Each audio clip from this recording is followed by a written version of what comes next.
What's going on, beautiful people? It's your boy, Grabs, your favorite wrestling poop talking steak figure here, okay? And come, take a walk with me, This video, it's not gonna be the same type of video that you're used to, you know? It's gonna be a different vibe. It's not as on the cuff as my other videos, not as scripted as my other videos, if you would. But before we get started, ladies and gentlemen, please drop a like, comment, subscribe, and all that good jazz. And Metal Gear Solid is one of the greatest franchises of all time, and Solid Snake, top 3 protagonists for me, okay? We're not gonna count Phantom Pain. This is 1 through 4. But hi, my name's Adrian, and I like wrestling.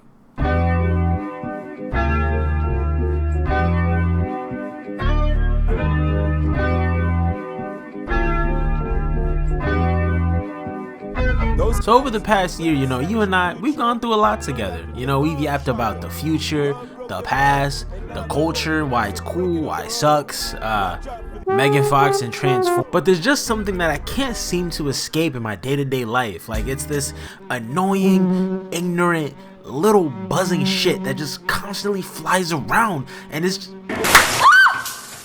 I got it. Someone asked me what my videos are about, and I told them, oh, you know, I animate a stick figure talking about wrestling.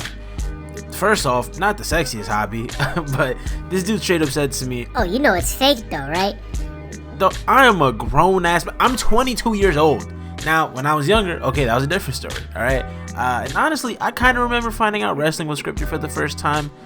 It's a little fuzzy, but I remember it was around The Rock and John Cena feud, right? And I remember The Rock had cut the infamous promo on John Cena, calling him a bowl of fruity pebbles, which the shit was really insulting at the time, okay? I don't know why, but I took that so personal, and I was like, man, screw The Rock, he's a douchebag. And I was those kids he was making fun of, respectfully, when he had I think it was MAVI raps come on in the room and he pretended to be John Cena. Just imagine a Dominican version of MAVI raps. That's me.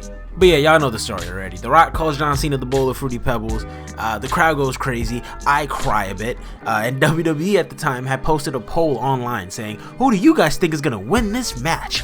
And my older brother at the time, he told me he was gonna vote for The Rock. And dog, that shit made me so mad. And I remember crying to my mom about it. Honestly, I don't know why. No kid should take anything this personal, but he was like, John Cena's winning the polls anyway. And I was like, oh, okay, cool. And then the next Raw came, and then they showed the poll, and then The Rock won. He like blew him out, and I was like, what the fuck, huh? And then I think just as I got older, I heard kids in my class just say it was scripted and whatever. Like, I'm aware The Undertaker ain't really a dead man walking, duh, but she sure as shit could convince you though, I can't lie. But that's not why I watch it, right? Or that's not even why you watch it. But Grabs, what's the point of this video then? We know wrestling hurts them, we know it's scripted, not fake. Shut up and get in the car, loser. We're going on a journey. And you'll never know. Professional wrestling is scripted, not fake. Remember that, guys. Passion and love are 2 of the strongest things in the world, right? If you love something and you're passionate about it, you are unstoppable. Now, I say this because this is how wrestling feels to a lot of people. But why though? To some people, the passion they had for it was just more there when they were younger, you know, before they really cared about what others thought of them. Back in the day when Justin forgot that Alex was his sister. Back when I'm in the Band was on TV. I don't know if I'm the only one that remembers that show, but if you do remember it, shouts out you. But more importantly, back when I knew wrestling as quote-unquote real. So I said earlier that the turning point of when I found out it wasn't real was during the Rock and Cena feud, right? But my love and passion though, that beautiful baby was born in 2009. 2009, eventful year for the kid, okay? The very first feud that your boy remembers watching was Kofi Kingston and Randy Orton, which, side note, if any of you have been here since the jump, day 1, first video, I talked about this. Go back and watch it. It's really poopy compared to what we doing now, but go watch that. So Kofi Randy Orton feud, okay? The whole paint on the NASCAR, the stupid thing. Actually, no, I think that came after. Well, whatever. I started watching in 2009 is my point, okay? And that's when the love was the strongest. first love type shit, okay? So theoretically, nobody could tell me anything. Can't nobody tell me that this stuff was fake, okay? Hornswoggle was dead ass a leprechaun that could not speak English. Kane was a demon and it scared the shit out of me, okay? And life was good. I became so obsessed with this sport and I fell so in love with every character that it just became my life, you know? And I didn't know it at the time, but professional wrestling honestly ended up shaping a lot of who I am today. You know, being able to grow up and I'm watching these I grew up watching these larger than life characters, and they represented traits that we should instill into ourselves and not instill into ourselves. And it was cool because I didn't realize or even really try to at the time to relate to any of these characters. I just thought, man, John Cena could lift 2 people on his shoulders and this is the coolest, most awesomest thing ever. But to learn how to be a good person and how to be truthful to yourself and to others, these are kind of traits I learned a lot from John Cena. I'm not gonna lie, bro. Like, as cheesy as it sounds, right? I won't lie to y'all. For me, this man right here, this walking fruity pebble, he's probably my role model, bro. Just an example of a great human being with the will and strength to push through any obstacles in his way. How humble he is, like genuinely a genuine role model for me. So because of that, I tried my best to inherit him, you know. And whoa. Alright, look, it's 3:40 a.m. Alright, I'm tired, long day at work. But my point is, can't nobody tell me nothing, okay? I felt deeply connected to these characters, and because I felt that passion about them, my love just only developed stronger. Look at how we're talking to each other now. And I ended up falling in love with every single aspect of professional wrestling. The promos, the phenomenal stories over time, the goddamn aesthetics, dog. I've had this channel for like a year and we are not done yet. We will never be done yapping about aesthetics on this channel, okay? But I ended up falling in love with just everything about wrestling. So when it came to people clowning it when I was growing up, it was like, screw y'all, okay? Y'all just don't get it. But it isn't just me, okay? For this part, I brought a special guest to give his own experience. So ladies and gentlemen, give a strong round of applause for Mr. I Enjoy Garfield. So Mr. Programs wants me fucking opinion on fucking wrestling. So I got a text from the great Prograpian himself, Prograps, right? I'm gonna read off to you what it says. He said, "Can you help me make a video? Can you be in the video, please, Mr. Garfield? It's about why wrestling being fake doesn't really matter." And I thought that was a really interesting premise. I had never thought that it being fake doesn't actually matter. You know what I mean? And so I will help out the great Prograpian. You know, he's a great friend of mine, one of my best buddies. So I'll help out the Prograp. But wrestling being fake doesn't matter. And here's why, right? When you start watching wrestling, you kind of watch it under the guise of it's all real. And since it starts out real, you just always have that suspension of disbelief. It doesn't matter when you find out. You know what I mean? When I found out wrestling was fake, it broke my heart in a way. It really did. Because I believed that the stories I was seeing on TV were real. I believe John Cena really got killed when Big Show threw him through the fucking light at a pay-per-view. You know what I mean? I cried when The Miz cashed in his Money in the Bank on Randy Orton. It soured me. I cried when John Cena got beat up by the Nexus on Raw. I screamed at the TV. Wrestling formed me as a child. I wanted to be a promo superstar like The Rock. It's the only way I learned how to really talk in a weird way, right? How I got my personality on camera was through watching wrestling, right? I became what I saw. So I wanted to be like The Rock, right? I wanted to be schizophrenic like Randy Orton.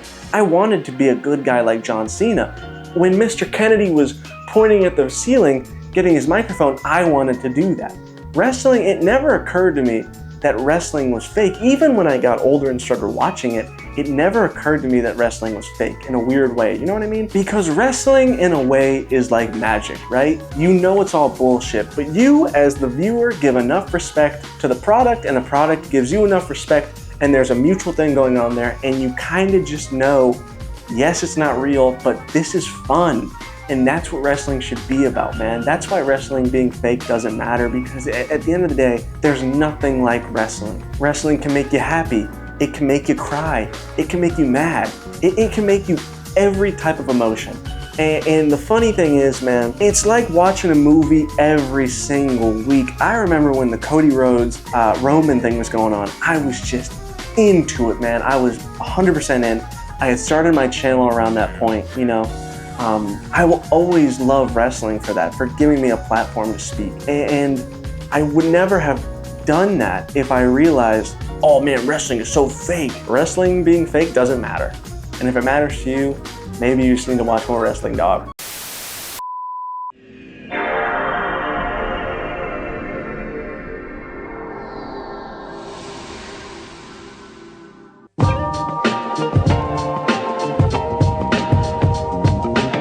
Okay, so I'm not here to convince you, right? If you're watching this video, 9 times out of 10, you are a wrestling fan, not gonna lie. You've seen the 5-star matches. You've seen the Vince McMahon blow up in a limo story. The Jerry the Lawler kissing Michael Cole's feet. I don't know. But I want to go back to what I said earlier. Wrestling is scripted, not fake. Key, very much key difference.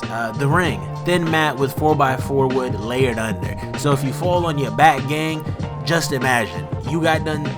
Let's say you got done taking back bumps for like 15 minutes straight, all right? And then you get slammed again, and you have to wait there laying down. You looking up at the lights. Mind you, your back is sore from the match already, but you look up, you see a 266-pound man climbing the top rope, and he does a goddamn frog splash on you?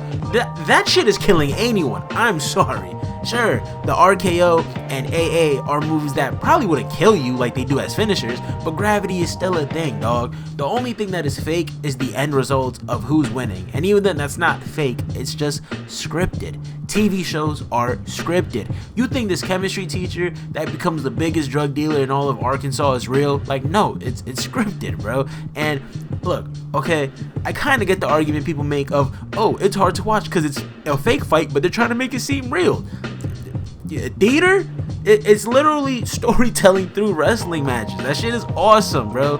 For two people to execute wrestling moves and hit certain sequences that can also tell a story to us is just beautiful, dog. For example, right, one off the top of my head that I could think of is Brock versus Cena, SummerSlam, I think it's like 2014, I think. Super simple story, but it was told in such a perfect way that made sense. Okay, we had Super Cena, who has been at the top for the last decade at this point, and this returning Brock Lesnar, who just came off defeating the Streak. Two powerhouses clashing at the biggest show of the summer, and we just saw Brock Lesnar dominate Cena in a destructive way. Suplex City, and suplexes that looked so damn painful to take, bro. Yeah, I don't know, like wrestling being fake never mattered. It's about the storytelling and the awesome moves, dog. And let's be honest, not a single one of us is taking a bump through a table. Me personally, I'm good off that. But yeah, guys, thank you for coming to my latest Grab Talk. I have been your boy, ProGrabsTother. And if you like the video, why not leave me a like? Comment if y'all got any finding out wrestling being scripted stories. Drop them below. And last but not least, y'all, subscribe to your boy, man. We is on the road to 4K PG. Pop out to the ProGrabs Discord. Links is in the description below. And yeah, guys, I still don't got much of an outro, so I'm gonna leave y'all with a ProGrabs out.